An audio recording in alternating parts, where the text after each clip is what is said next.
Adams leads the way as Hampshire dominate another frustrating day in Southampton.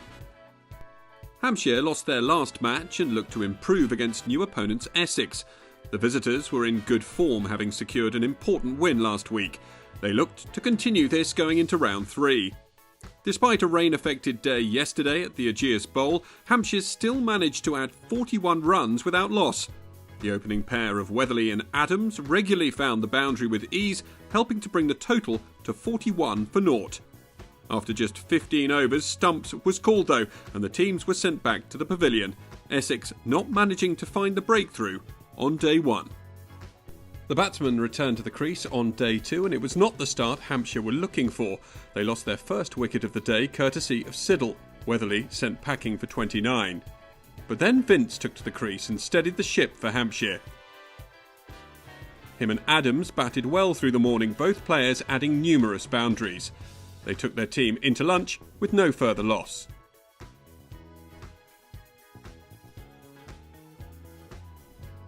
So it was an impressive first innings so far for Hampshire. They were 125 for 1 at the break, Adams and Vince both closing in on their half-centuries. The batsman came out strongly after the break, Adams soon collecting his 50. But James Vince wasn't able to reciprocate his partner, sent packing for 47 when Simon Harmer claimed his first victim of the day, a key wicket for Essex.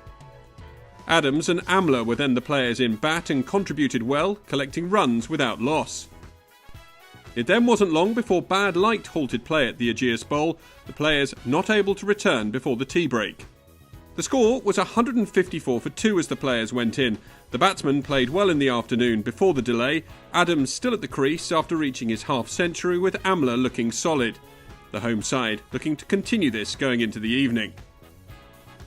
But unfortunately, the bad light led to an early stumps, Hampshire going into day 3 still on 154 for 2.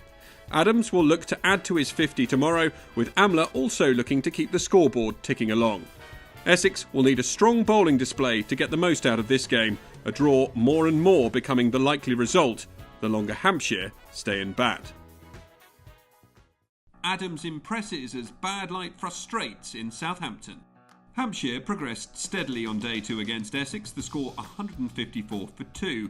An early close due to bad light on that second day meant the teams were looking to hit the ground running on day 3, and Hampshire continued to bat positively, Adams contributing with some runs before he got extremely lucky. An edge delivery dropped by Cook at first slip. The pair stayed strong and continued to bat well, Amler soon bringing up his half-century, looking at ease as he reached his 50 from 80 balls. That brought the teams to lunch with the score 223 for 2, an admirable display from the batsmen, leaving them in a strong position going into the afternoon.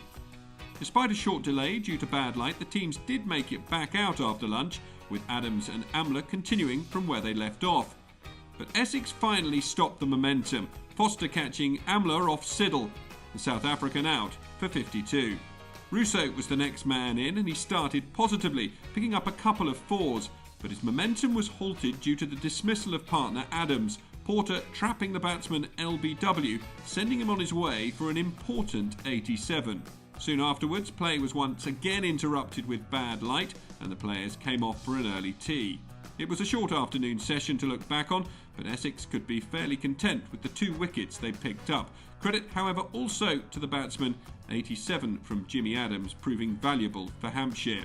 Unfortunately, the teams didn't come out after tea due to the bad light, Hampshire finishing the day on 241 for 4 after 88 overs. Impressive batting from the home side, resulting in double figures across the board, but this one looking destined for a draw. Knocks of 84 from both Cook and Bopara give Essex some solace on the south coast.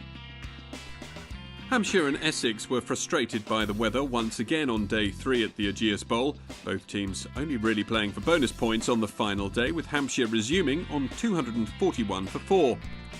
In an eventful first over of the day, Russo managed to break his bat in half before getting caught by Harmer off Siddle moments later without adding to his overnight score of 10. Peter Siddle sporting a rather unusual look for a fast bowler, clad in a beanie as he ran into bowl.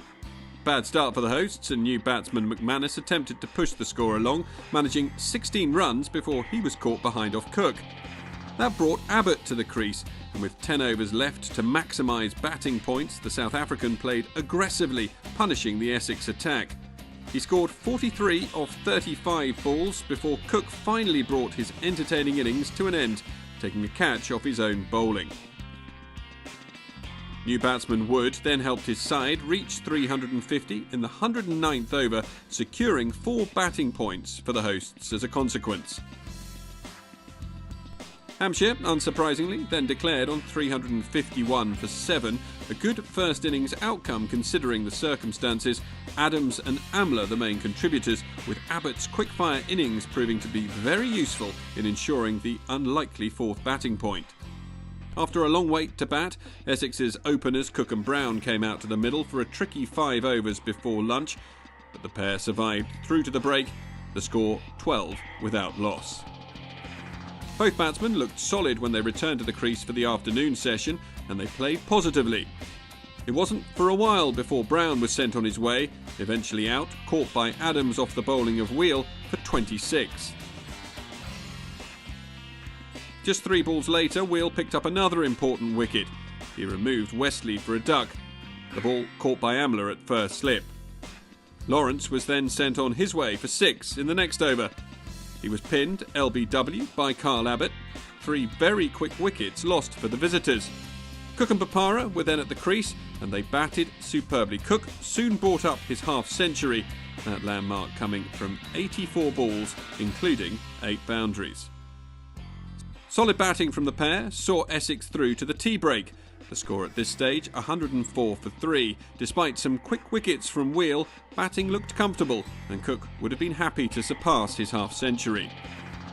The pair continued to add runs in the evening, and as Cook edged closer to his century, his run was brought to an end. Wood, the man with the delivery to remove the opening batsman for 86. Skipper Tedescarter wasted no time on his arrival and added boundaries in quick succession, but his innings wasn't to last too long. Trapped LBW by Edwards, removed for 24. His teammate Bopara continued to find the rope. Foster managed to get in some more 4s before he was bowled out by Dawson, only 4 away from his half-century. Essex was still 49 runs shy of a 3rd batting point at this stage, but an excellent partnership ensued between Bopara and newman Harmer. In the end, the pair put on 49 for the 7th wicket, taking the total to 300 in the space of just 6 overs. Harmer was unbeaten on 21, Essex 300 for 6 when the captains shook hands to bring the match to a close. A good day in the end for the visitors, those runs earning them a valuable extra batting point. Both Cook and Bopara impressing with the bat, they both scored 84. Honours even at the Ageas Bowl then, Hampshire taking 11 points from the match, Essex 10. They lie in 3rd and 4th respectively in the table.